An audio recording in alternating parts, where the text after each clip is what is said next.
I'm going to introduce Joe Simpson from Snohomish County and Julie Gorbat from King County.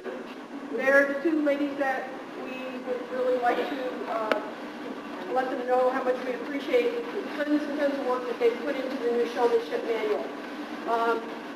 There was input from anybody that wanted to, make comments or ask for something to be changed or whatever, but they did all the work. So I'm going to turn it over to Joe. Thank you, Barbara. Before we go any further, this is Carol Dawson, also from King County, and she's very helpful with the showmanship.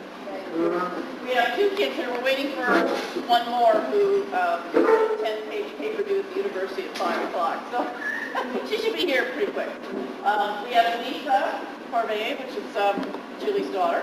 And this is Cameron Simpson, it's my daughter, and the other one will be Carly Simpson coming in late showing her dog. Houston, Jack, and Princess with us. So we brought a little dog so we can do some table work too.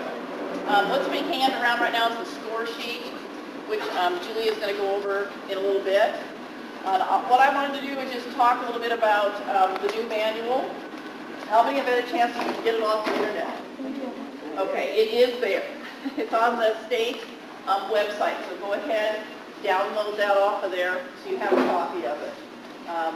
We're not going to go into a lot of the stuff in the manual because that kind of takes a long time, and it's pretty easy reading and trying to learn and figure it all out from the manual. The manual goes into a lot more depth than what we're going to be doing tonight.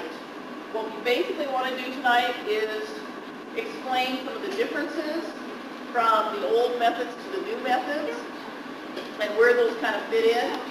We want to take you through a ring procedure, which the whole idea of this is that the judges that are going to be judging this event at the state level and hopefully also at your county levels will have knowledge of how to run the ring and judge in accordance to what we're going to show you tonight. So the ring procedure, so there's no guesswork to what's going to happen when you get in the ring.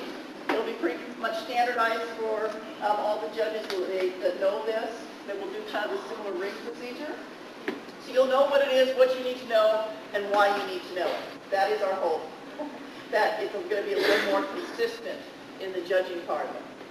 And then Julie will go over that score sheet, which you'll see on the back of it. It has the judges' criteria on it that you will be judged in. So you'll kind of see how that works. When you get your manual, you'll notice that it's broken down into a couple different sections. The first one is just kind of a little introduction, which explains a little bit about the preparation and getting started in how to do this event and showing in this event. It talks about learning about your breed and a lot of the basics, okay? And then it gets into the whole manual part of how to and the why of it. You don't have books with you pretty much tonight, but I think the main part of the manual and the differences that you're going to see comes with the between the dog and the judge issues. We're going to talk about that tonight when we go through the ring procedure on where those occur. But that's going to be one of the main changes that you're going to see is that between the dog and the judge, and we abbreviate that as a BDJ. So it's so hard to say that. So we just say BDJ, and that's what that means, between the dog and the judge. So you're going to see some of the changes and why it's changed. The old methods were good. There was nothing really wrong with them other than they kind of took that between the dog and judge out of context a little bit more, where it actually pulled the kid out of position and that you weren't able to show the dog exactly when you were spending time running around the dog. So we're going to explain some of those differences on why that was changed and when this happens. There are other methods to use that you can get out of the way of the judge without having to run behind your dog. So we're kind of taking away that running around behind the dog. You're also going to see when Carol is going to be our judge this evening, and she is actually a real judge. So you may see her as a junior's judge when you get into the AKC ring. And she is going to go through a ring procedure and show where the judge would be standing so it doesn't cause you that unnecessary movement. We've tried to take away a lot of the unnecessary movement that you were forced to do before. It also, these new methods are a stepping stone to get into the AKC ring. We want to pattern this so that if you choose to go into the AKC ring, it's not a whole different set of rules. Okay, so you're learning it as we go along. The 4-H and the AKC are going to kind of be the same. So if you do choose to go that route, you don't have to learn something totally different. Whereas now you kind of have to learn some different things that they don't do in the AKC ring, or that you need to learn when you get there. Okay, so those are some of the big changes that between the dog and the judge in the main part of these guidelines. It talks about gating, how to gate your dog. It talks about stacking, how to stack the dog, and the different methods that are available to use. And what you're going to find out that there's no just one way to stack a dog. There's several different ways that you can choose that works for your breed and your dog. We also definitely recommend that you study up on your breed of dog and that you pull out the dog standard so that you know how that dog should be presented, and that you also watch and listen and learn from those that do know how to present that breed of dog. Go to a dog show and watch how your ring, your breed is presented, because that's how you're really going to learn. Learn from the people that know. You have a lot of knowledgeable people just sitting right here that know how different breeds are presented. Okay, so try to learn from the people that know your breed. Research it as much as you can through books. There's a lot of good references that you can refer to, so you can study and research your breed of dog.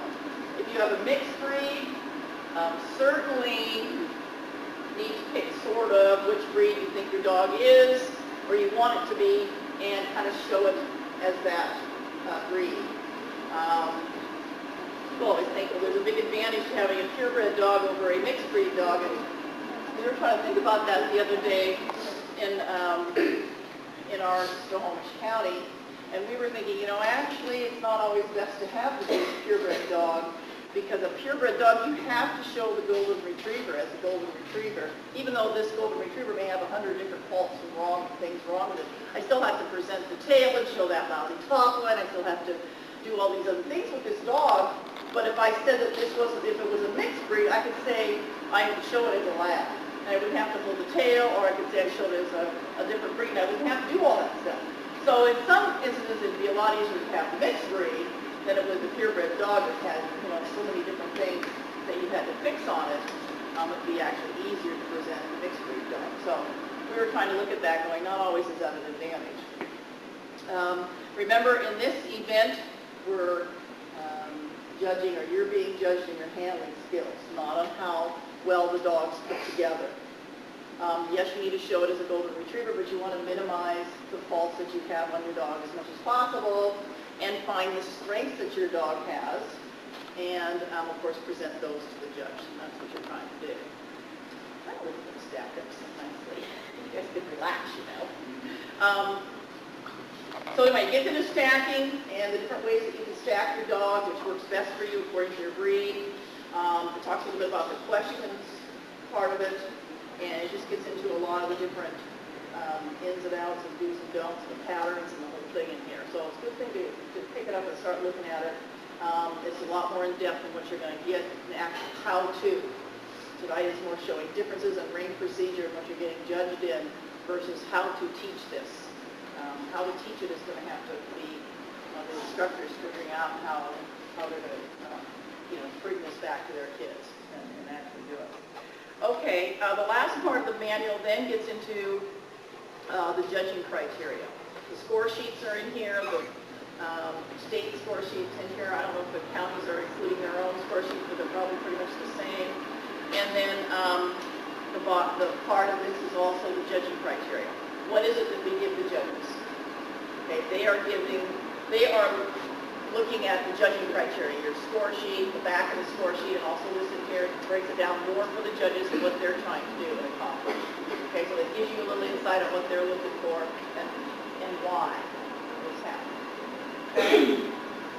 Anything else on that part of it before you get to the score sheet? I would just mention that the whole point of this is to try to do what's logical for presenting of the dog. I mean, what we're trying to do is change it from where you were supposed to jump through a lot of hoops So now make it to be, okay, what is the logical rationale for this exercise? What is it that the judge, when they're looking at this dog doing this thing, what is it that the judge is trying to look at? And in being able to then figure out what the rationale is for this action can help you as the handler figure out how you're going to handle the dog in doing it. And like Joe said, although the dog is not being judged on how it's put together, you are being judged on how well you can recognize what it is that you are being judged on. When you're being judged on how you handle a dog, and how you handle a dog is how do you present the dog? How are you showing this dog? It's in basic patterns, how do you lead the judge, it's in basic stacking, when do you stack, when do you bait stack, when do you do blah, blah, blah, and it's why are you doing it. And once you can figure out why you do something, and once you can problem solve the whole ring and rationale, then you can start anticipating what it is the judge wants and see it more as even more interesting than what you might have thought in the past, because now you know why it is you're doing something, and so you're going to be more likely to do it. Yeah, and that brings up one more thing. I've got one other big change. 4-H used to focus on the judge as being the number one consideration in the ring. And I think a big thing that you will see, it's not the judge, it's the number one consideration in the ring. It's your dog. Your dog is the most important thing to present to the judge as the number one consideration. So that's kind of a big switch. Right. Than it used to be, because it always used to be the judge was the most important. Now we're taking and saying, Right, the judge is important, but it's not the number one thing, it's Right. your dog. The number one thing important is the dog. That's what the handler's working on, that's what the judge is watching you work on. So you've got to keep that in mind too. And that brings up how we used to always steer up the judge. Which way is she going to go? Have you ever done that? No. Go this way? Should I go that way? Have we done that before?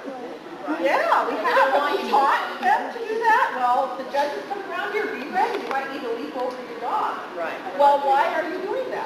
Logically, let's think it through. There is not any logical reason. If the judge is coming in front to look at your dog, they want to look at your dog. They don't want to see you doing cartwheels over it. And so that's kind of the way when you're starting to think about it, we're starting to problem solve what's going on. This will help you figure out what's the judge looking for, and then once you know what the judge is looking for, how can I present it? Yeah, and it should be a lot easier instead of a guessing game that it used to be all the time. We're hoping that that's the case. Another thing you're going to see a lot is timing and a more relaxed state in the ring. What was scary before is a lot of the kids were in these real statuesque pictures with their dog in the most perfect position at all times for an hour in the ring, and every time he moved his feet, you guys would have a cow. Right. You know, and you'd faint, and you'd be mad, and you'd be all upset, and the dog moved his foot, you know. You're going to see that that's not the case anymore. We want the dog to be happy in the ring. And we want you to play with them, motivate them, have a good time with them. We want you to have a good time. We want to see that in the ring, that relationship. So the dog doesn't have to be in that perfect stack at all times. There are times, yes, it's called timing, that when the judge is looking, your dog should be looking good. But there are times when they're going over another dog in an examination, you're going to see these kids working the timing. This is where they keep their dogs happy, free-stack them, play some catch games with their tossing their cookies to them, playing with them in line. You're going to see some of that happening because it's very important that the dog is happy in between. But then you're going to see when they're all stacked up and looking perfect too. And they know the judge is going to be looking, that's when they need to be looking perfect. Right. There's a more of a relaxed state in there for the dog's sake and for your sake. Right, and when we have dogs that are anywhere from the age of, 6 months to the age of, 13, 14 years, it's very hard to stay in a statue position. I challenge any one of us to do that, and it would be very difficult. So to expect it of a dog, I think, is going too far. So those are some of the main changes. We'll go to that score sheet. no, pull out your score sheets. And if some of you don't have score sheets, we have extra ones over. How much do we have? Yeah, I've got a few extras here. Did everybody get one? I only have 3 left. I got it. Yeah, okay. There's an extra section in there. That's one, okay. So this is kind of a abbreviated. Yeah. Here's the question. We just decided to not have the questions on here. You can still get questions. Where's the point, what the point difference is then? Because our questions is the point. The questions are a point. Our point each now. There's 5 points with the questions added, so, yeah. The difference was 10 points was added to the stacking in group exercises, stacking line, that's actually 5, and then 5 points would be your questions. Snohomish County is a little bit different, so sorry, I had another. Okay, that's all right. Well, Well, we'll work with it. Yeah. So it gives you a basic idea, but I'm going to actually talk to you about the one that you're going to see online. And the one that when you go online, which I hope you all choose to do, and get this manual, that you're going to be able to see what it says. And basically, we started with, of course, the number one thing. The reason why we're here is the dogs. Starting with the dog's appearance. It's always been there. Will always be there. You got to make sure you groom your dog. So we 5 points for each section. Toenails. We're saying that we don't want you right before a show to be guillotining your dog's nails. We want to see that the dog's nails have been cared for, that they are of a reasonable length, but there are dogs that nails will click on the ground. If they're sharp and pointy, that means you have to cut them. We can figure that out. A judge can figure that out. You want to see that you're generally caring for your dog on a regular basis. And there's a difference between a kid who is an 11th grader and has been at 4-H for 8 years and the kind of care they're giving that nail, to the kid who is in 3rd grade and is their first year of 4-H. And the judge can also figure that out. So we're expecting that not every dog is going to have the very smallest nails absolutely possible. Some of your dogs you've gotten from rescue. They've been poorly cared for years. They're going to have a little longer nails. So we're reasonable in the fact that we want to see care. That's the main thing with care. Your grooming also, again, which you'll find in your manual, the expectation is that the dog will be groomed by the standard in which you're calling that dog. So, individual, and then we're going to the individual exam.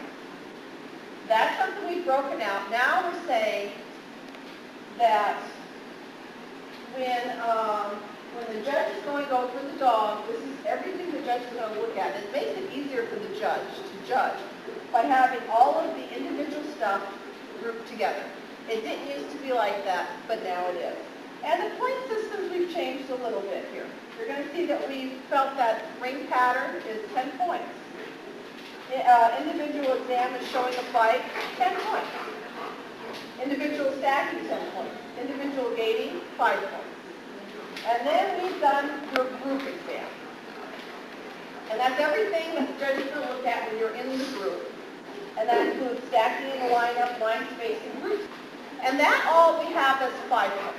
Because although we value that, we don't think that's as important as your individual exam. Then we go to the ring procedures, in which we have handling overall presentation, which is the whole big reason why you are actually in the ring. It's what is the complete picture? How are you completing the picture with your dog? And that's 15 points. That has the most weight of all of the points in here. Courteous, observes ring etiquette, that's 5 points. And being properly dressed and groomed, that's another 5 points, and that's for you. And then, of course, we have our questions, which are still the same, although one thing I'd like to point out is that we're asking that the 4-H knowledge be really based on the project that you're in. Now, there's the general 4-H questions that, what are the 4 H's, those kind of questions. But then we'd also like to have, general dog 4-H type questions. And then on the back, it's your judging criteria. And this is actually what the judge is looking at, looking for. And that way, when you're going through it, you can see, okay, this is where I got to point down, and so something here must have been amiss.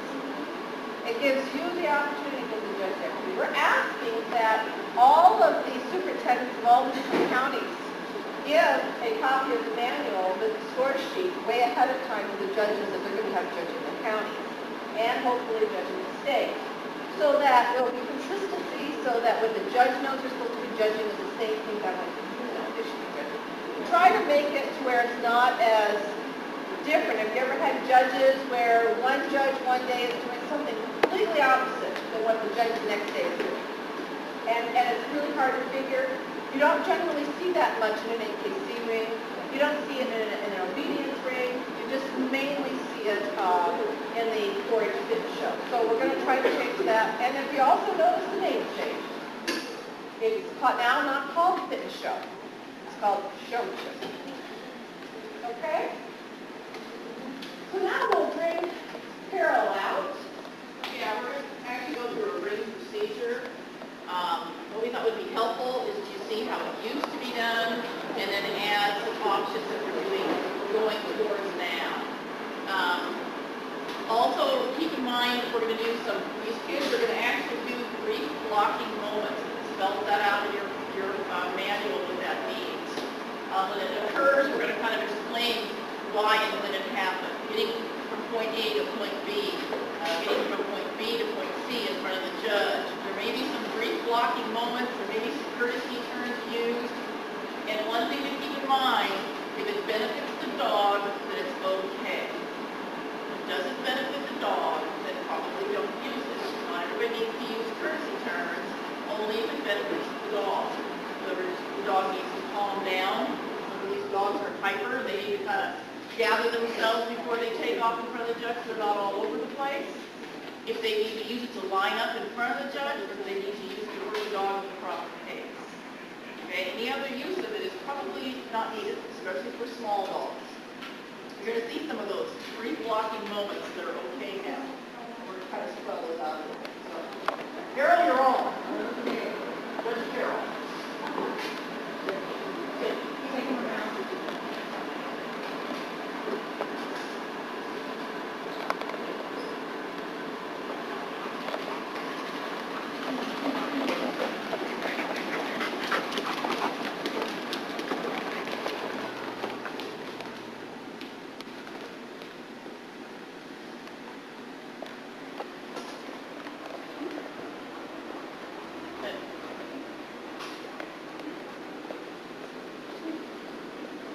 She had them put in the ring and then line up where the ring spirit told her where she wants them. Now what is she doing? She's looking at the front end of the dog. Have you noticed the kids aren't going around? Right. She's not going to walk and make these kids do unnecessary movement. All she wants to see is their dog, not them running around. So if you know that, you know you're presenting the front, that's exactly what you present, the front. Now she's looking at profiles. Now the kids have to put their dog into the best profile, the way their breed should be shown. So now they're looking at a profile here, showing the dog according to its breed standard.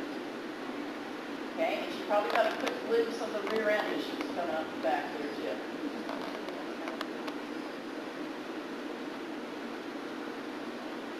After the hand or to show the bite. Perfect.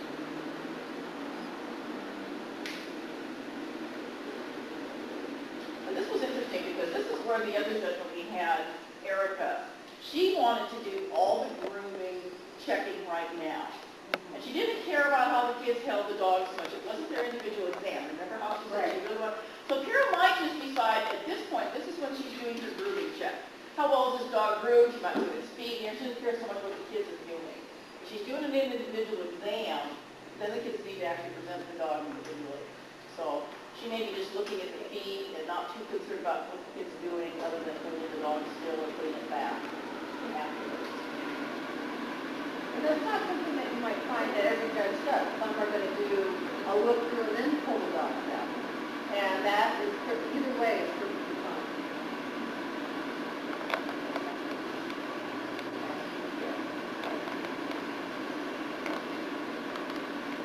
And now Carol wants to look at those teeth. See the back of the teeth. This is a little more of an invasive type of exam. So she's not too worried about what the dog freaks out at this point. It's not, anything he's doing wrong. Checking the grooming. Of course, he probably didn't have a coat, something where he got maps, so she would look more carefully on this one and this one. Okay? Checking the nail clip she would do at this point. A lot of judges might do grooming just right down the line just like this. Instead of pulling out one at a time for each of the exams.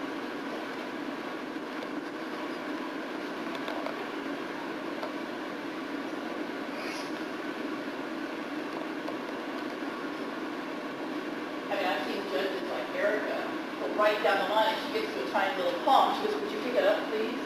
And she's just holding it in the air so she can fix and feel, coat underneath, checking the palm so she doesn't bend way over, okay? So that can be done.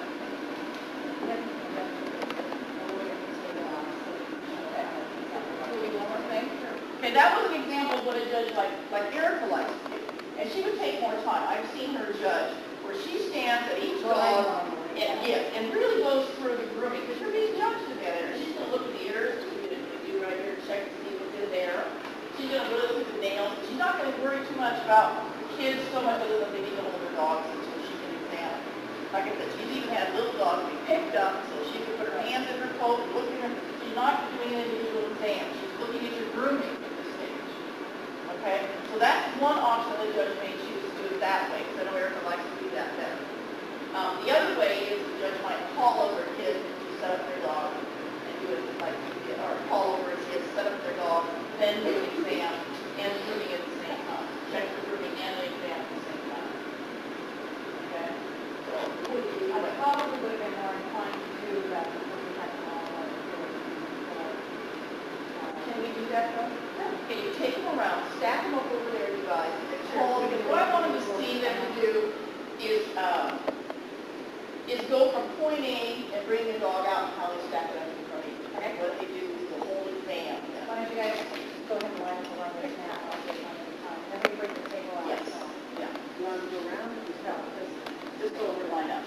So she's going to pull you out one more time. So let's say she's gone down the whole line of that. It's timing works, how they go over the dog, where she's at, when the kid's at, what they do to the leash. Okay? How she walks her dog into it. You shouldn't have to move every single foot. You shouldn't have to do that for the first one. It's all there.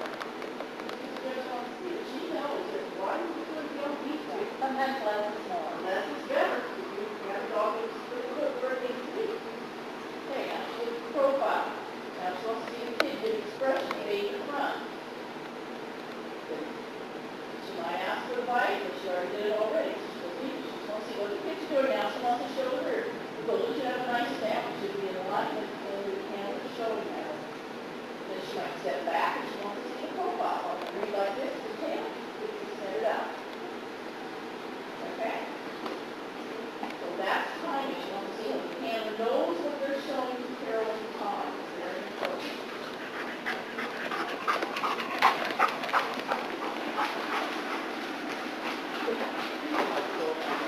Yeah. Okay. And you're quite a little bit of breathe. Notice the leash work needs to be nice and neat, but it's not the same as the golden leash. Alright, a little different presentation. You might want to have a leash in your hand. You might want to drape it over like if she goes back down to the side, she drapes it. Show here, the neck get on that breed is important, sword breeze. She drapes it around her legs. Whatever's a neat presentation according to the judge, some may like it. Yeah, I don't see the leash at all. She doesn't see the leash at all. Notice it's not wadded in her hand. She's got both hands free. She can pull one of the dog, both places without that leash bothering her. It's a neat presentation. No one's going to fault you for that. Before, you would have been faulted for it. Because it's just one way, that's how it is, and that's how it is. It's not always that. Okay.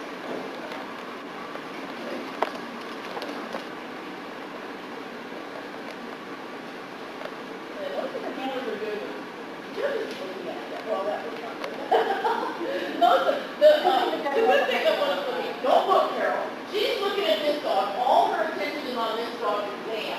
All these dogs that might be lying back over here, they're keeping them happy. Their feet aren't glued to the floor. They're curling and stacked, right? Okay, so they're keeping them happy. They still look good. They're still working their dog. But look at the golden. They're happy. Get out of here. Want to explain what you want on the table right there? Where it should be ideally is close to the edge of the table. You have a small dog, you want as close to the edge of the table, but not the toenails hanging off the edge. If you do this, then a dog is going to feel insecure unless they're really used to it. She's been shown enough where she can do that. But if you've got a small dog that has not been up on the table a lot, you don't have to put them right to the very end of the table. And ideally, if you can put him, if you're a senior, or a tall person, you can stack them on this corner of the table. if you're a little old lady that's like me, I mean, sometimes it's hard, some of the tables are big. And if I have to look at a little dog and you've got it stacked right here in the front, it's hard for me to get to that dog. So the idea is to make it as comfortable for the judge as possible, but also as comfortable for the dog as possible. And take into consideration the size of the dog. Like a whippet, barely going to fit on that table. So you set her on a little teeny palm, you can do exactly what Carol said. Quarter the table, put it in the front quarter of the table towards her. Now, one of the things with a smaller dog, it oftentimes works to have a leash around your neck. You can, whatever works to get the leash so the judges can follow with it while they're trying to do the exam. And the same thing when you're showing a bite on a dog on the table. You still need to make sure that the judge can see that bite. What we see a lot of times when you're asking a kid, show me your dog's bite, they do this. Okay? If you have kids that do that, make sure that they take a good look at the dog's bite before they go into the race, so they don't have to do it again. The judge is trying to examine the dog. Right? This is a good reason why you need to read your dog's standards. And this happened to my daughter a few weeks ago. This breed, which is one of the few that actually has a stack at front, its natural stack, is where the toes are close together at the bottom and cut up to the front. If you watch this dog naturally stand, she'll stand where there's almost a V in front. That is correct for a Bedlington. And a lot of people don't know that. But when she was questioned about it,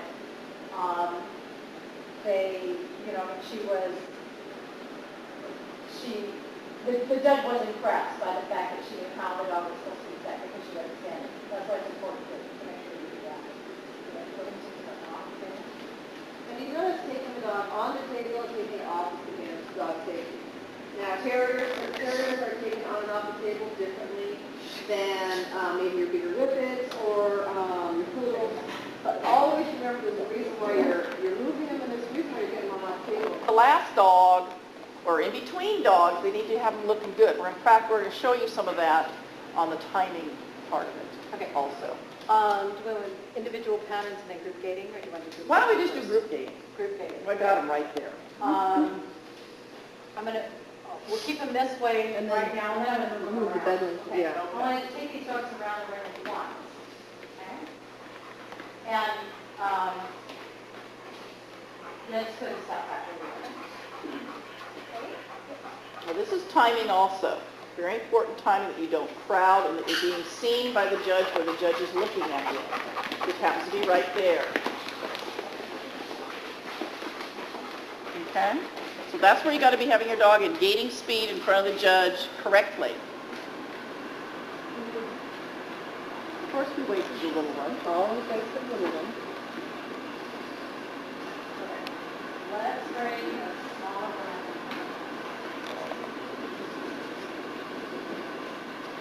You want this to be good go around or good go around?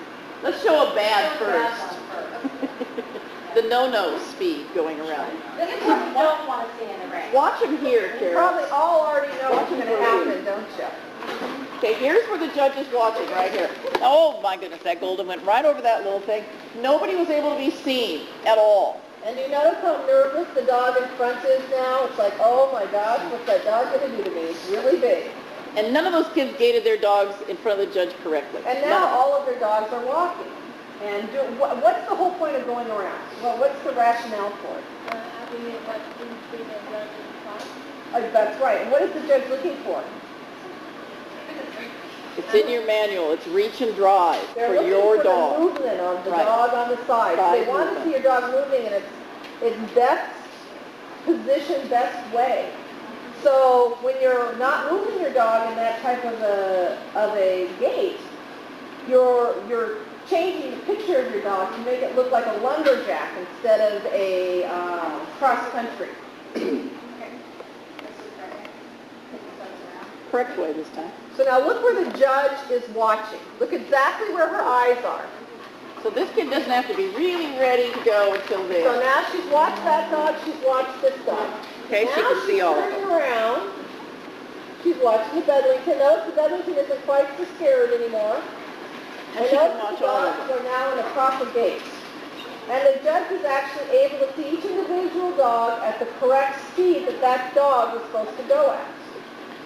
You'll notice this when you're in a class of about usually 7 or 8 or more, which happens, where it's really easy to get bunched up. So that's where you need to really pay close attention to where the dog is in front of you, where the judge is watching, and how fast you're moving your dog, at that time if it's correct. Okay. Individual. Okay, individual exam. Do you want to do the table dog first, or do you want to do? No, Oh, what are you going to do? we did exams. Oh, okay. Yeah. Word patterns. Pattern, I'm sorry. Yeah. Okay. Do you want to? Okay, I'm going to do the different down and back. We'll just go on the diagonal. Do you want me to do an in? You want one, so. Okay. And those kids still in line still have to have their dogs look somewhat decent, but they don't have to be in a perfect stat. Now, do you notice where the dog is walking? The dog is going directly away from the judge, and the dog is on the mat, not the handler. And the dog is coming straight back to the judge.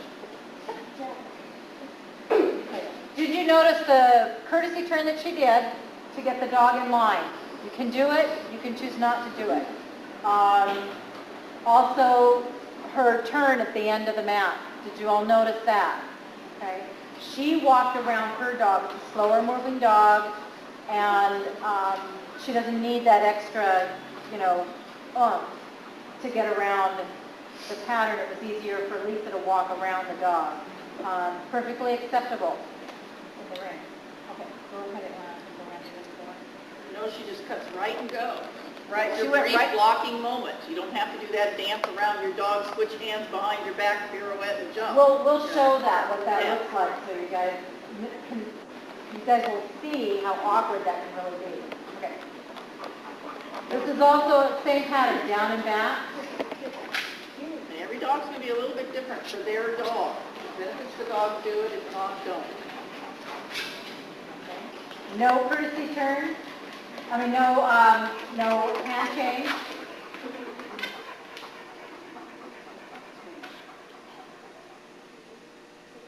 And she gets the dog first. Okay. Now, she might choose to do that instead of bringing the dog front or showing the other side of the dog, depending on what her dog looks like. Right? You can have a dog that It's a goon. and maybe needs a little bit more movement, a little bit more turns to stack it up. That's what you can do. It's a little more of a profile breed, that's why she turned it that way. The whole choice is what's working for your dog. Brief blocking moment right there. Right. No courtesy turn, perfectly fine. Your dog doesn't need it because he's slower. He's- turning. What was that? Handshake.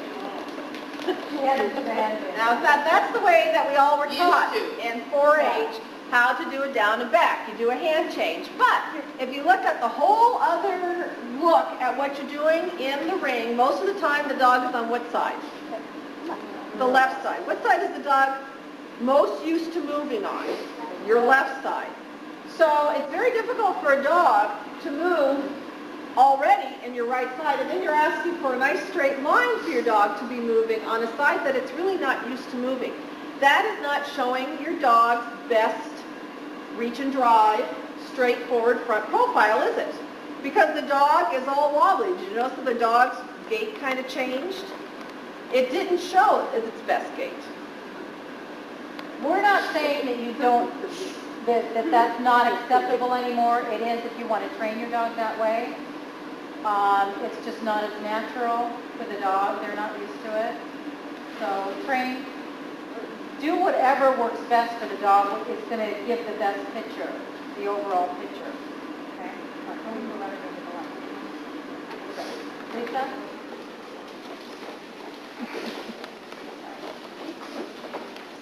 We're going to do a triangle.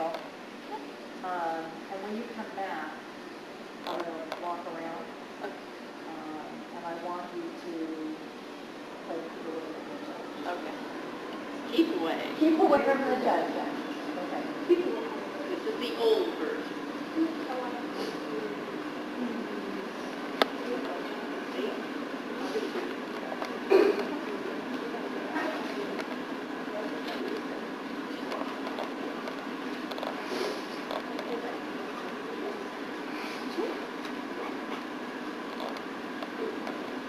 Notice the hand went out and really moved. Look at the dog. It's going, what the heck are you doing? She could not present that dog, front, side, and rear, by doing that at all. Dog Okay, is so not- and then what's going to happen when I come back to my starting point? It's going to go all the way back around again. So I'm going to say, thank you, take it back to the end of the line. What are you going to do? Oh, she The cut old- front. the The old- old version. the old It's hard to version, even think so, the old one here. yeah. These kids don't usually do that. Right, Yeah, she has to gotta go dance back. around her dog. And now we're going to do what we'd like to see. Do you need more baby? Yeah. You're so settled down.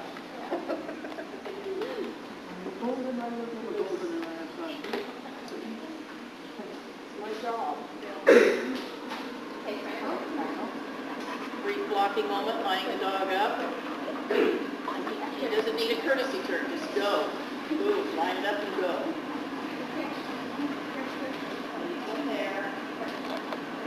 A Line courtesy himself up. turn at the corner.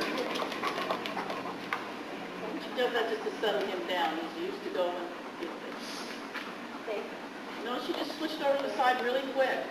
There was none of that running around. She can present the front, she can present the side, without having to dance all around the dog and pull it out of position. Right. Because what's the judge wanting to look at? The dog. The dog. Does she want, and she wants to be able to look at the best profile of the dog. So when she is just briefly blocking, the judge is still able to see the dog in its best light. Now, one thing that these girls are doing that's really important is before they leave, they're lining the dog up with me, okay?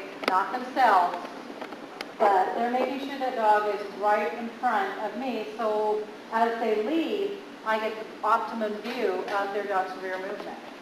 Okay?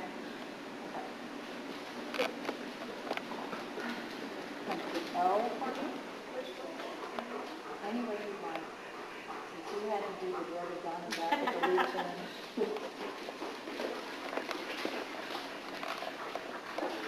Hand changes in this one.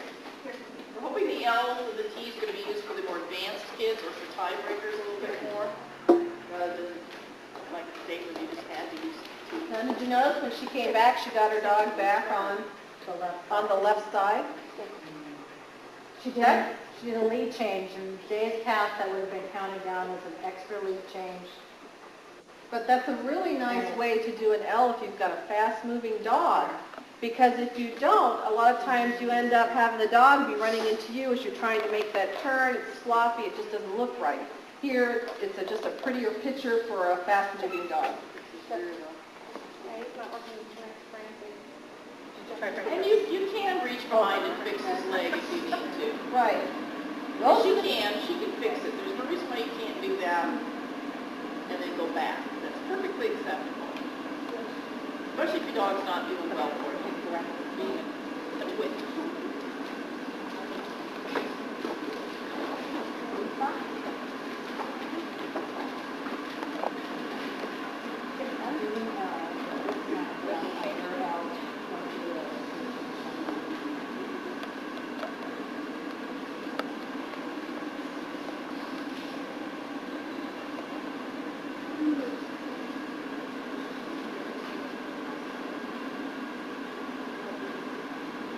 And you know, she fixed the ear when she went to do that.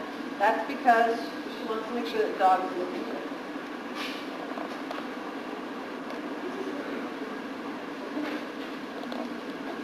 See? It should be around. Okay, notice that was no hand changes. She's kind of stuck now into the ring rope here a bit, possibly.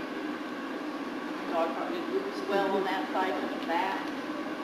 So we're not sure. Did you notice the calm, slow movements of the kids as they're trying to get their dogs into the stacked position? Smooth. economy of motion.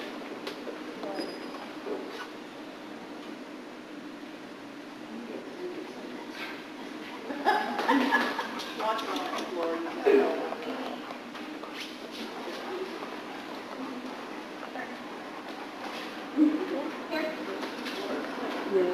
Notice on the corners, they give their dog's attention by saying here. You can say easy, you can say turn, or slow.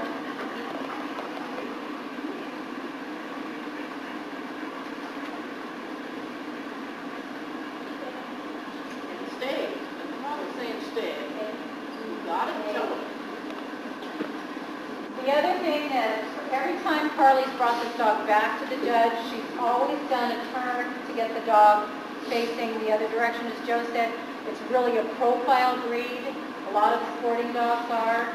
And also, if you have a dog that is hyper or anxious or overly excited, it's a good way to get them focused a little bit more. It gives them just that extra oomph, or extra de-oomph, I guess.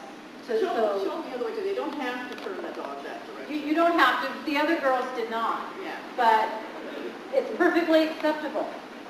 Whatever is going to make this dog look best, it's your job as a junior showman. Okay, you want to do the other way?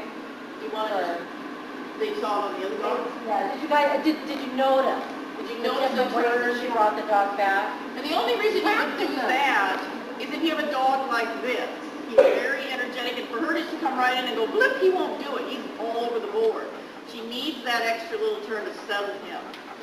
So if you have a dog like that that's energetic, that needs to settle, to line him up, that's why you use some of those little turns in there. Or even when they're stacked in line and you've got a dog that's stacked in line and is having a hard time and seems to be anxious and isn't going where you want it to go, it keeps moving up or back, twirl it. It gives it something to do, it moves it, it gets it back into a position that you want.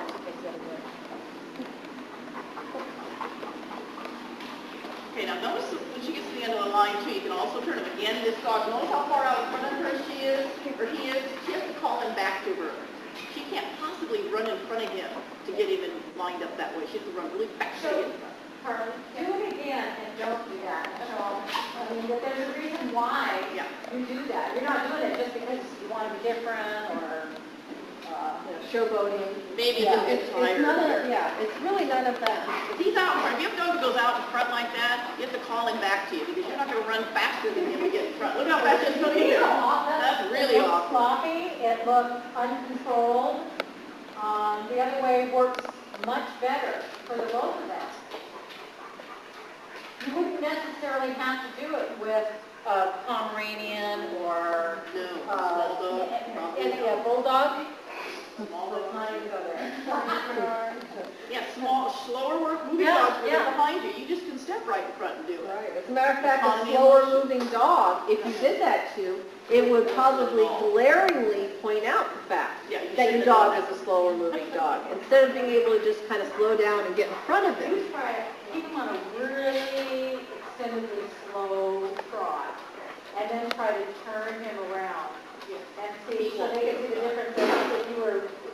If you have a dog that looks like a slug. Then he So in probably, other words, make him look like he's a slug.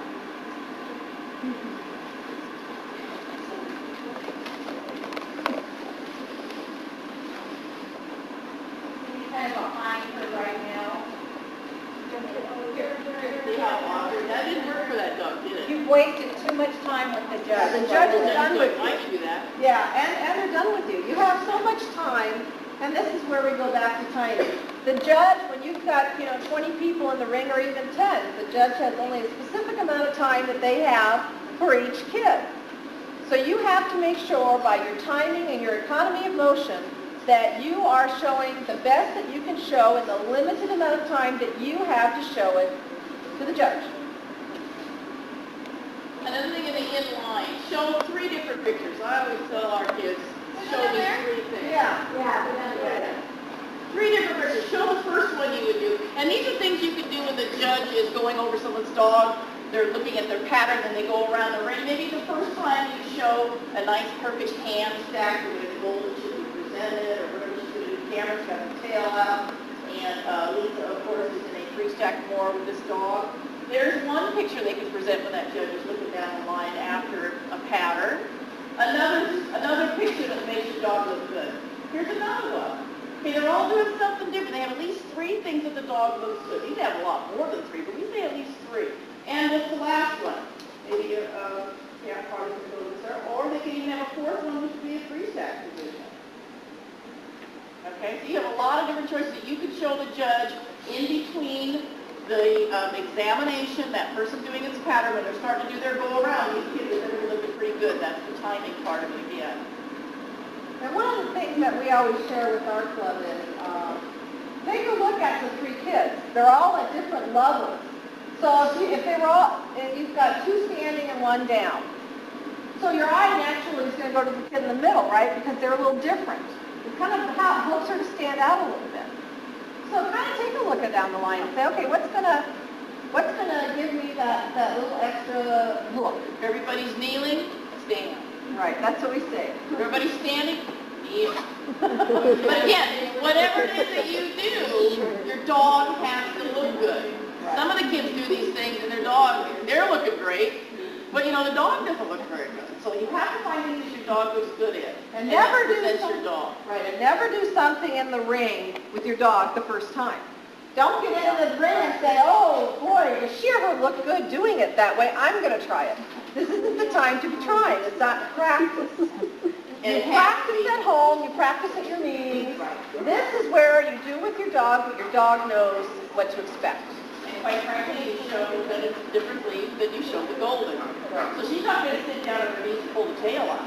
I mean, you have to do it according to your breed standard. Pomeranians are totally different. Again, you know, how much do you get down and roll around with that little thing? Not very often. You're mostly in a standing over the position dog there. You can get down at times, but you know, again, you have to look at your breed standard and know how they're presented and find 3 ways that make that dog look good according to your breed. Different for a pointer, different for a golden. All 3 of these, you see different things going on. Perfectly okay when the judge looks down and have that first hammer turn that direction. Perfectly okay. That looks fine. She wouldn't Not do while that. in line, not while like, Not when she's set up. up. Not But when while she's dogs up. are being No, gone. no. Okay. What else do you want to do? Well, Questions maybe, or did we do all the I training? think the big thing that we should go under is the talking with the points. Yeah, one at a time, freestack. Let's do that. They haven't done that. Watch these kids freestack their dogs too. They all have little different motions. See if you can pick out what they do differently.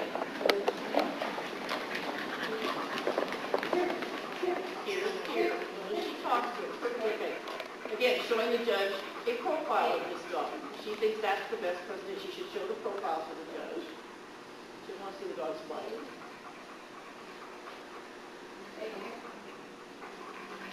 Look how much talking she did to that dog. Every word that she has with that dog means something, and he knows exactly go means go. Here means go here.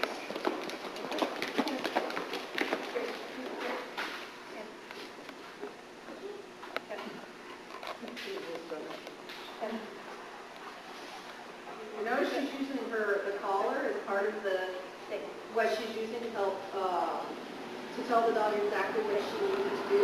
Some people can just use their shoulder motion, their knee motions. If Lisa had her normal dog, which is a collie, you would see her using just her body to move the dog. She's using the collar.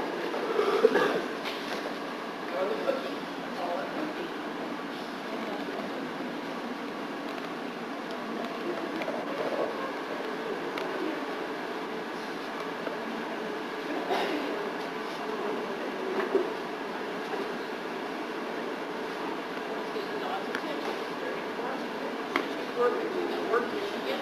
Right. She's not going to stop until she's got the dog that she wants. And she'll say stay, and she'll make eye contact with the judge, because she thinks she has it, pull the judge away. Sometimes they do, sometimes they don't. Remember, this is her dog, so there it is. Okay. And there she made eye contact, and she thinks she has it, look at the judge, because they're the same thing. Right. Remember, the eye contact is a really big thing. You look them in the eye and let them know, this is it, this is what I have to offer. Make sure if that's what you have to offer, it's something good.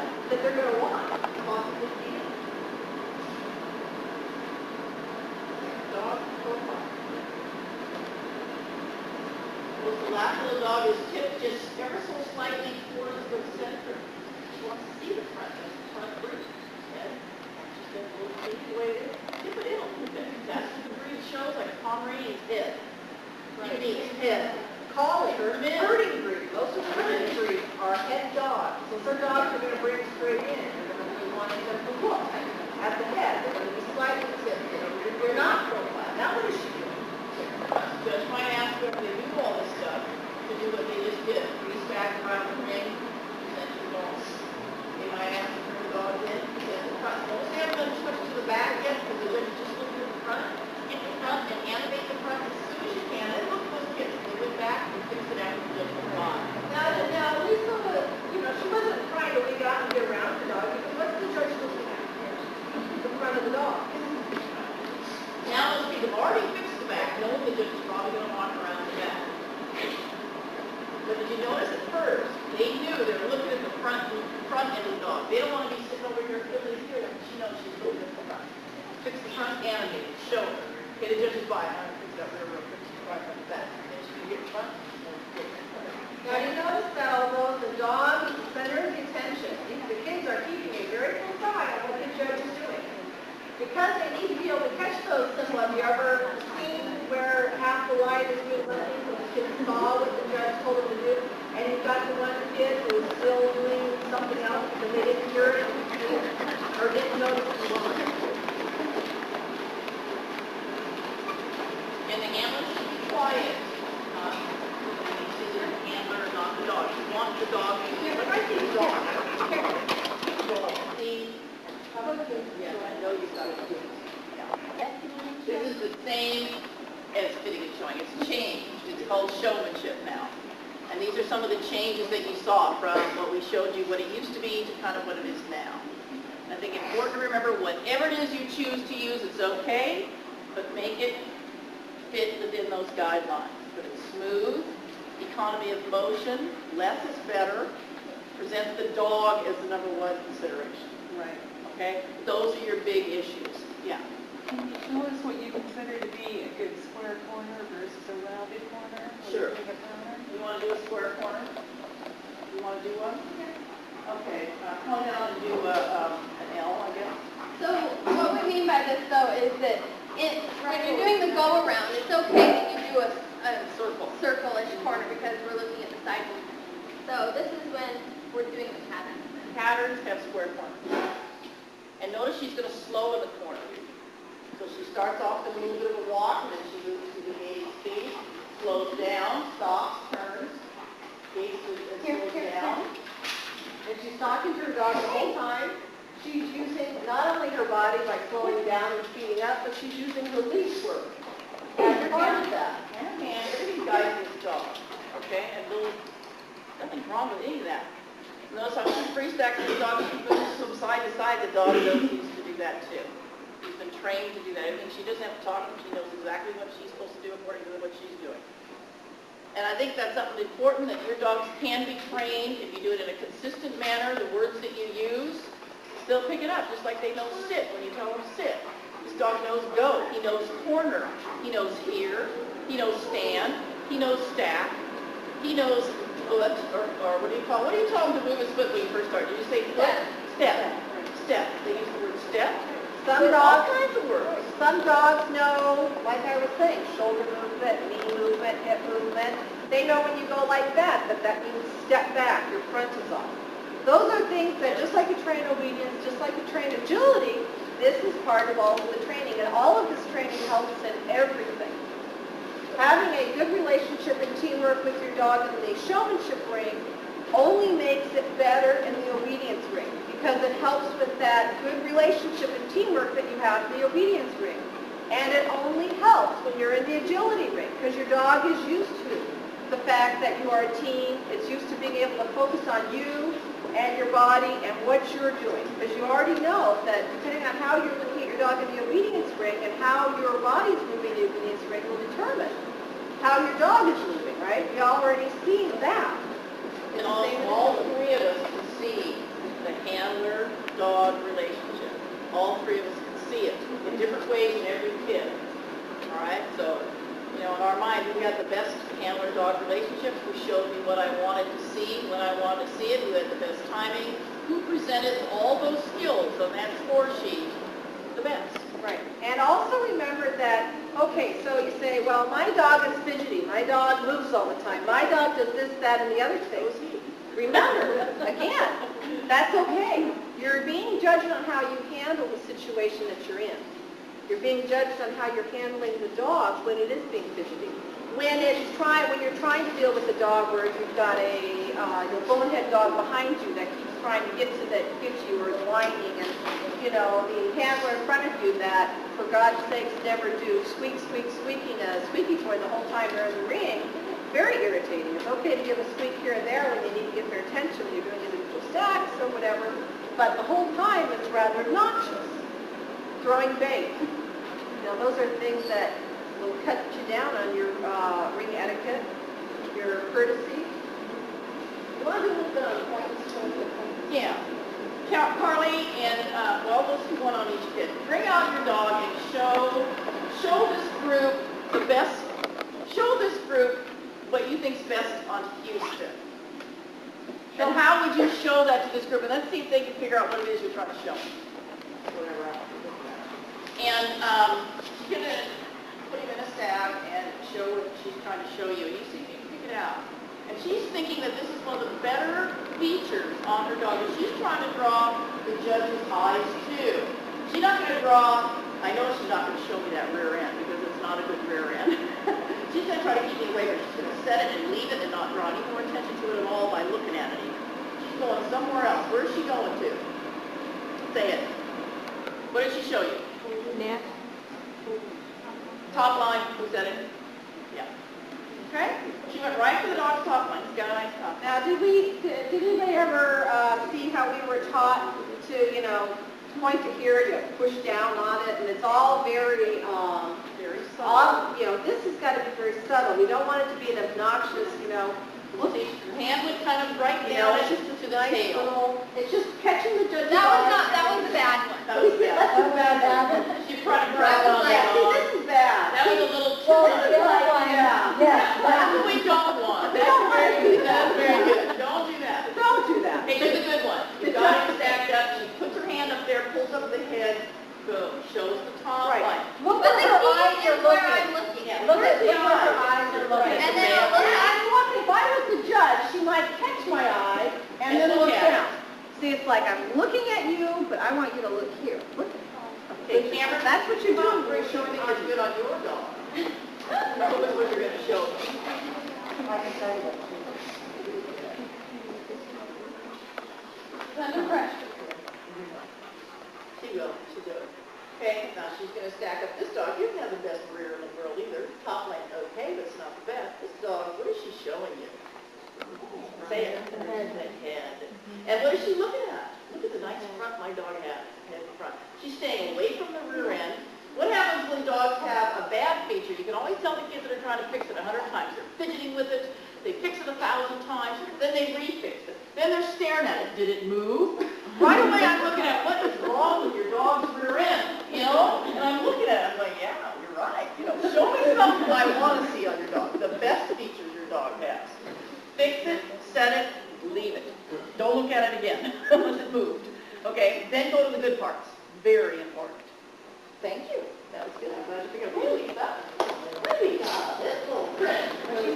She's perfect. I already pulled apart my own dog. She's perfect. Okay, so what would you show on this? How would you show a good point? Well, a lot of people are afraid of these coded breeds. But one of the things on her, I would say her front head is pretty good. She's got a great she's head got in front. a pretty head Yeah. thing, Pretty head, go into the head again, staying away from something you may not like, and look at it with your eyes. This is showing the judge you know this is good. Okay? She also has a good top line. She's a nice top line, nice neck. Right. Hey, So Mom, you want to do do you want to show the timing thing? So like, looking outside of it, like, how you walk around. You know what I'm saying? Yeah. So like, if I were to come out Yeah. like that. Why don't all three of you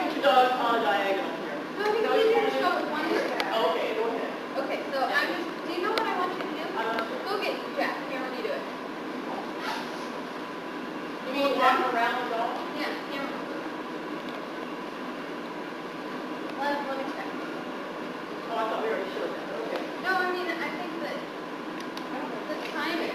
Or, Oh, I see what you're saying. In line, when you go over the dog, she's looking. Okay, go ahead, yeah. so side profile. Okay, you go to the head, I see what you're saying now. Showing the head, the judge went to the front. Why are you holding the tail? Beats me. Then she's gonna go to the rear. Don't need to hold the tail. Oh, okay, that's not what you want to see. Now she's back to profile. Yes, hold the tail. So that's timing there again. See, the timing happens throughout the whole ring time. There's timing in line tracking while another person's going over the dog, while you can play a little bit. There's timing right there as the judge is going over your dog, when to do what, and showing what and why. It's all in that manual. It all breaks it down. It explains why you do what you do when you do it. Okay? What else? Well, there is one thing that I noticed, particularly watching at the intake show, we've got a large group of open seniors who the judge will inevitably send them on a pattern, just a down and back diagonal, and have to split the group there. And it's really interesting that these kids here, while the judge is watching the dog move there, the two kids on each end will have their dog presented in a way. We can show this. You can be my down and back. The kids up here are all, talking because they know the judge can't see that far. The judge is focused on this area right here. So down and back. And also dog with those pretty And good. they got those dogs posed. One is in an actual pose, one is in a relaxed bait pose. They both work. But those kids are smart enough where they've given the judge, as they're watching this dog down, when he gets to the corner, their eyes are going to wander enough, the peripheral vision is going to pick up the fact that those two dogs down there look good. Okay? So again, timing is everything. We see kids, do that, and as a spectator, I can watch and see the kids jabber all the way through it until the judge sends someone down on the pattern, and then miraculously, the two kids on the end there that have split the mat are posed, so the judge sees that. And then, when they send the judge around to the end of the line, or when the judge sends the dog around to the end of the line, the last two people in line are going to have their dog posed. Because they know when that judge looks at the end of the line to see this dog, they have a shot at being seen too. Okay? And maybe one of the things that we should bring out in discussing how, when the judge is going over the individual with the dog, when the judge is sending the kid on their pattern and it's told the rest of the line to relax, that really doesn't mean lay down on the ground with your dog.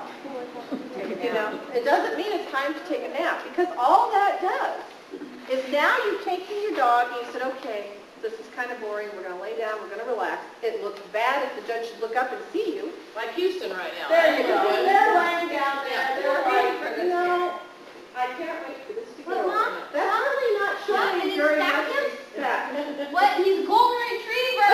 Yeah. Yeah, you don't do that. That's kind of the... Or here's my favorite. But the mom outside the ring is Yeah. just stack your dog. Stack your dog. The judge looks at that, they see the kid looking out the ring and thinking, I wonder what they're looking at. And then they see this mom miraculously, pantomiming something and thinking, oh, points off. Because what's that? That's double So when the handling. judge says relaxed in line, what does a relaxed stay in line look like? It means free-stacking your dog, playing those catch games. All our kids have to throw and catch, throw and catch, throw and catch 1,000 times, and be able to throw and catch to the dog. And then he poured himself out. He's like, done. He's like 10 and I'm done. If he was an older dog, Yeah, and it's hot out, and he's laying down, and I'm the judge, and she's going to let me know that her dog is old. And she Well, you comes can along. tell. Him, you can pretty much got the white face going. But, it's okay. We don't have to stress the dog out. We don't have to expect a 10-year-old dog to be in a standing position for the hour that we're in here giving this talk, which is about the time that you're going to be in the ring. But it's also not okay for, Lisa to pick up the dog and get her arms, it's like, okay, that's a little dog, but it could still walk. Yeah. So Another thing that's a big thing is when you're standing there forbid the judge makes you stand in the sun, but if they happen to make you stand in the sun with your dog that's really hot, there's a point where there's a stance where you can be blocking the sun from the dog. So if that's possible and you're made to do that, do it, because it makes you look a lot smarter. So your dog can even be in a stack, but say the sun's behind me and this is where my shadow goes. So I can even have him in a stack and be completely blocking him from the sun, and he's still out of the shade, and that's a little bit more heat off of him than if the sun were just blazing on him and hitting him. So it's another just little, even when you're standing in line waiting for the judge to come and check your armband, you can do something like that, because the judge isn't going to make you be looking perfect at that point. So you can block the sun from the dog. It's a good little thing. Another thing that just reminded me of that, doesn't have anything to do about sun or anything, but some judges will choose to keep 20, 30 kids in the ring, and they'll send half the kids around the ring. And I've noticed this a lot of times, the kids who are having to stand with their dog. Go ahead, have everybody stand up, probably you know what I'm talking about. Yeah. What you would do, if you were asked to back up as close to the ring as possible, watch what these kids do, what they're going to do. They're standing in front of their dog, protecting them, guarding them, keeping them away from the other dogs that are going to be moving right in front of them. And that's another thing that you can do that would let the judge know that this handler has got some intelligence. They're doing what they can to protect their dog and protect the dogs around them by guarding them against the dogs that are running. So this dog doesn't jump out on the mat and trip everybody. That would be bad too. Right. That's why they would do that all the time. I think that big score on your score sheet that gives a big 15 for overall presentation and handling, we're not expecting 15s in the ring. We're expecting maybe 1 or 2 handlers per time in there that might get a 15 out of each group that goes in the ring. That's the place where a lot of the points are going to play with, and that's what you're going to see, the experience, the actual smooth hands on the dog, the economy of motion, presenting the skills, putting it all together. You're not going to see 15s across the board. You're just not going to. You're going to see maybe a few 15s, you're going to see maybe some 14s, some 13s, some 10s, some 8s. I mean, 8, that's a pretty good score. So you're going to see that area changing a little bit where it's not going to be a blanket 15. And that's where it's going to start, you're going to start seeing some difference between the top handlers and some of the others that still need to work on those ring experiences and those ring timing times and the skills that they're trying to present. And the actual smooth hands. When you say smooth hands, I think you can see it on those 3. They're presenting the dog smoothly, and you don't see them so much, you see the dog and what you want to see. So that's your big 15. Yeah. Yeah, I think, this is going to be our first year doing this and using these score sheets, and so, we'll be tweaking it next year after we take a look at it, but it'll be interesting to see what the points are going to be, because they still need that 90 and above, to get your blue ribbon and fitting and showing, and when you're losing points on your grooming and you're losing points on your questions, and then you start losing points on your showmanship, are we going to see as many blue ribbons? So it's going to take a lot of work. Yeah, that's pretty. Don't know. We'll have to see. And I don't think we need to see so many blue ribbons all the time. I mean, I think it's okay to have the blue ribbons, and I'd like to think that all the kids could eventually get there. But I think in your beginning classes, it's okay to have those red ribbons, because that's a beginning class. We don't expect a novice handler for their first and second year even, or even these kids have been, how long have you been at it, Lisa? Give us a years. 9, Carly. 12, Cameron. 9, 10, okay? Are you going to expect a kid that's been at it for 2 years to be at that level? No. And have a relationship with a dog like that? No. So I think it's okay to understand that those beginning novice classes too aren't going to have a whole bunch of blue. But again, you're judging them for what they, for the level that they're at too. But I think you're going to see the 15 points not be 15 points so much. I know when I'm judging, that's where most of my points are going to come from. Hopefully the dogs are perfectly groomed. But I think that the thing that is important that she just said is that we're not going to take a kid who's been here for 1 or 2 years and judge them against the same standard criteria. I mean, it's all going to be the same criteria, but the standard is going to be a little bit higher for these 3. than it is going to be for a third grader who's the first year in 4-H. Yes, definitely, we don't expect that. Right, we're not going to expect that. How are you gonna know how many years of experience a kid has when they walk in the ring and skate? Or- We may not know that. You're not gonna. You're going to see that by probably how they handle. But then the handling skills are going to come out. That's what they're getting the score on. It's not how many years they've been in. It's going to be actually on their handling ability. So if a handler has been in for, But you're saying that only your kids that have 9, 10 No. years are gonna be able to achieve that. it's possible. Your first couple of your kids aren't. So you're, And I'm not even saying that. There's always exceptions to the rules. I've seen kids that have been at it for 9 years that I wouldn't give a 15 to. well, yeah. And I've seen kids that have been at it for 2 years that I would give a 15 to. It's depending on what they've done and showed me. So, But I think that your point is well taken, but we also have to think about it in a way that we wouldn't take a first-year pre-novice dog and expect it to work in open. You know, I mean, Right. there's years' experience and training that the kid's getting, that the dog's getting, that is expected. I would generally expect to see, you know, these kids are seniors, so they're going to be in the senior class anyway. They're not going to be competing against a junior. But I would expect that a junior would have a little bit more difficulty me too. competing against a senior. I think what needs to be said is what she's saying about the leniency in the younger kids. What she's talking about is maybe the class difference. Just because a person in the junior class gets a 15 or a 14 in their handling ability, and the person in a senior specialty class gets a 14 in handling ability, doesn't mean that they're on the exact same level. You're going to give a little bit more leniency to that I junior. understand that, but my concern is for the kids that didn't join 4-H until they were in 9th grade. They're competing in seniors, and if you're to expect a first-year senior to compete against these girls, they're not going to... We already do, don't we? do At the that at state level, We we already don't know what expect level that. they're at. You're absolutely right. And that's, we don't have any control of it. We can only judge on them what we see at that day. We don't know what their background is. But we can probably kind of tell by the way they handle their dogs where they are along that line. And we probably could pick out that first-year senior. I'd probably be very impressed if they even made it to state. Yeah, and you'll find that a lot of counties, though, do recognize that that's a difference. And they Have do have different different levels, Yeah. even in their grades. I know Yeah, we do. Snohomish A lot of County levels. has a lot of different levels for the same age group.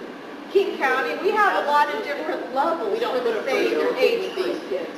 Never. We have an open class, we have a specialty class, and we have a regular class. We have a See, non- we have- Those really advanced kids are never going to be competing Right. against the kids that... How do you send them to Right. state then? Right.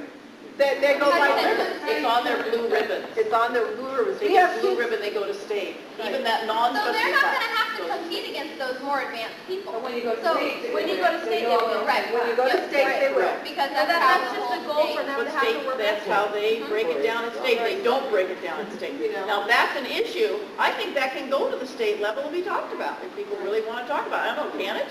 Can that be? Because But a lot of things that, you know, you're talking about your first year ninth grader compared to somebody that's in ninth or 10th grade that's been in since they were in seven, yeah, you know, has exactly. learned more. It really is kind of the same thing as obedience.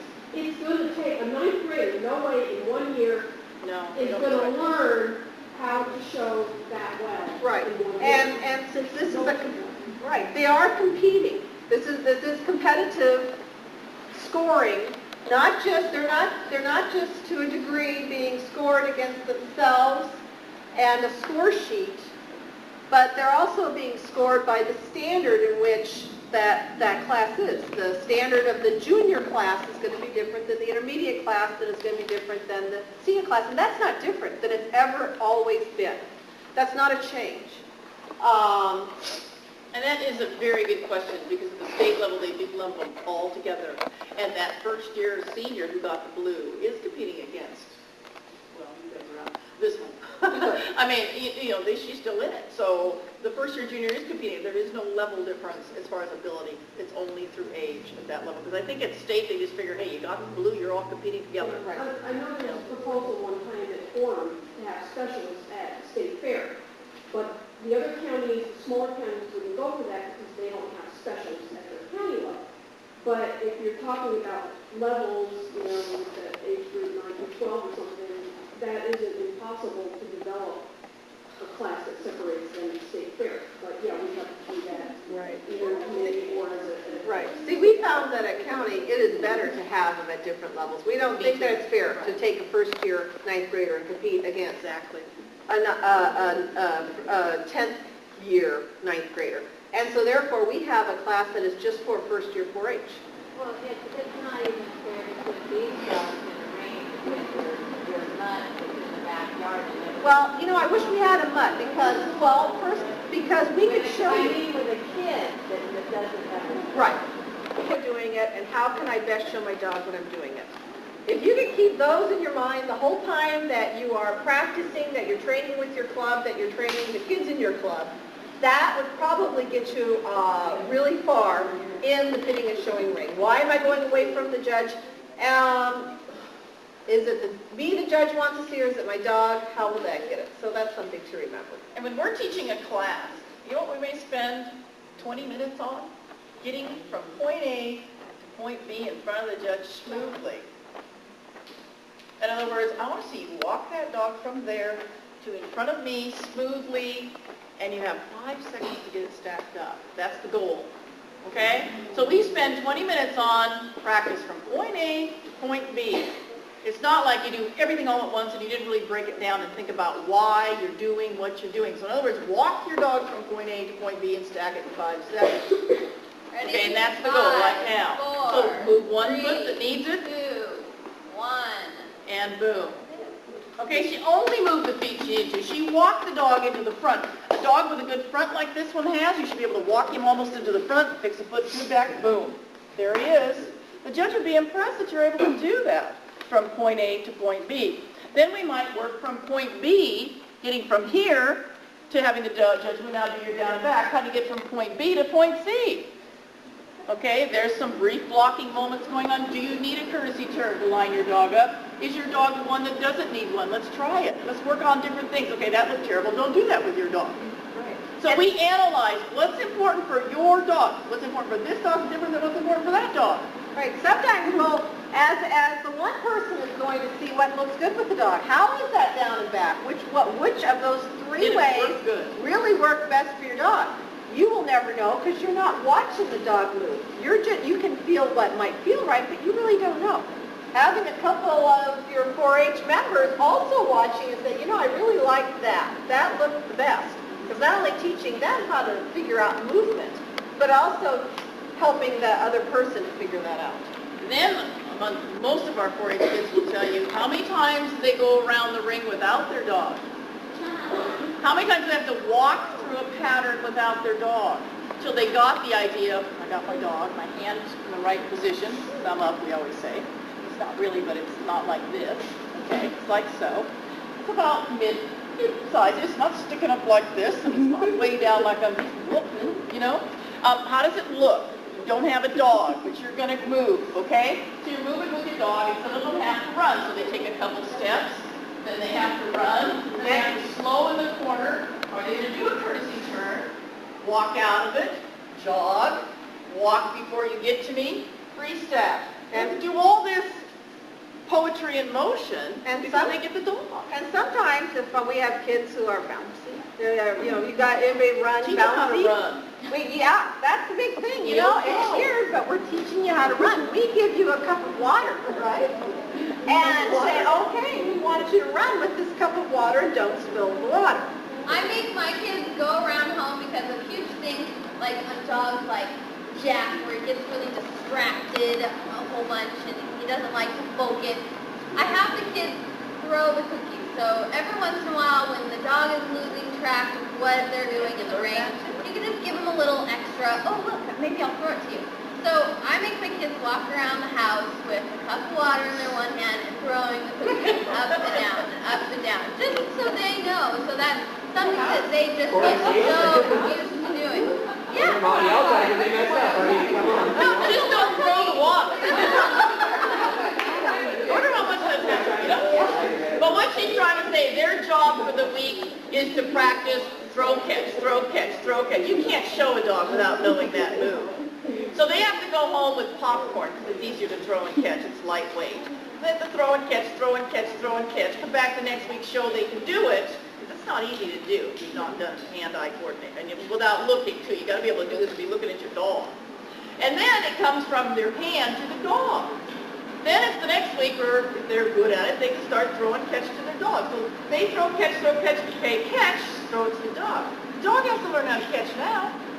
Okay, so we break everything up. It's not that they get in class and we run through a whole ring procedure and you're done, see ya, okay, but they didn't really understand the basics. So we didn't break it down from point A to point B, B to C, C to D, pattern, walk, run, move, you know, it's Yeah, or million like things. sometimes, like I know when I first started showing, I had the funniest run in the world. Like, it was really bad. I forgot like what it was like to just run. Like I tell my kids, go out and run around the track and see how you run.